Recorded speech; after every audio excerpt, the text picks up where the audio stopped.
Mais moi, je vous invite à faire quelque chose de très choquant pour beaucoup d'humains, c'est de venir partager une journée avec les policiers, de vous faire caillasser, d'être menacé de mort, de vous faire insulter, de voir votre dignité partir en fumée parce qu'on a envie de vous déshumaniser.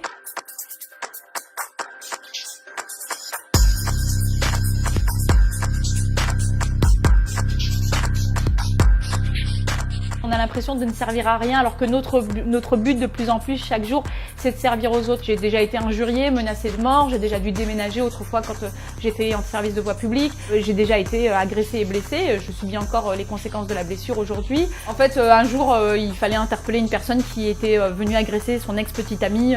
Il était en train de casser la porte, il voulait la frapper. Il a fallu l'interpeller, il était alcoolisé, peut-être même plus.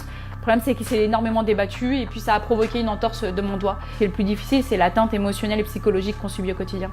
L'inhumanité dans la police, malheureusement, ce sont des portefeuilles en cravate qui dictent les lois humaines, c'est des politiques de chiffres, c'est un management qui tient compte absolument pas des difficultés sociales et psychologiques et où on demande aux policiers d'en faire toujours plus tout en leur en donnant moins parce qu'il n'y a pas de budget, parce que le matériel est défaillant, voire inexistant, parce que les voitures sont dangereuses, parce qu'on leur apprend pas à utiliser leurs armes convenablement. Sur une intervention, on se retrouve avec une radio défaillante parce qu'elles sont souvent défaillantes. S'agissant des critiques vis-à-vis de la police dans les médias récemment, j'ai un sentiment d'injustice. Si aujourd'hui vous avez la possibilité de critiquer la démocratie, c'est que non, vous n'êtes pas dans un état policier tel que certains veulent vous le faire croire. Non, c'est que vous êtes dans une démocratie qui est protégée. Et on se rend compte qu'au final, on est en train de vivre doublement la crise. On la vit à titre personnel, comme n'importe lequel de nos concitoyens, mais on la vit aussi parce que nos concitoyens, quand ils subissent les crises sociales et économiques, vont se servir du premier punching ball émotionnel qu'ils ont à leur disposition et ce sont les forces de l'ordre. Il ne faut pas oublier aussi qu'au sein des Gilets jaunes, il y a aussi des policiers.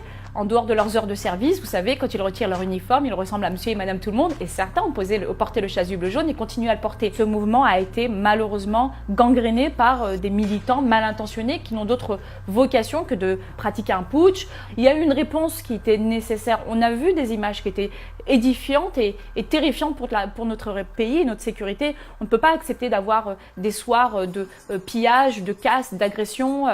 Dire que les policiers ont finalement débordé, c'est dire d'eux qu'ils ont failli à leur mission. Or, aujourd'hui, on se rend compte que c'était nécessaire. Bien sûr qu'il y aura toujours des choses à améliorer, bien sûr qu'il y aura toujours des imperfections, mais on ne peut pas dire que la police a débordé. C'est l'humain qui est imparfait et qui agit. Et il agit forcément imparfaitement. Je conseille et surtout j'encourage aux femmes à devenir policières parce que femme flic, c'est être héroïne nationale. Il y a besoin d'une féminisation de la police nationale. On a besoin de femmes dans des services d'investigation, mais également sur la voie publique, en maintien de l'ordre. On a aussi des particularités à apporter à ce métier qu'on a trop longtemps jugé comme étant un métier d'homme.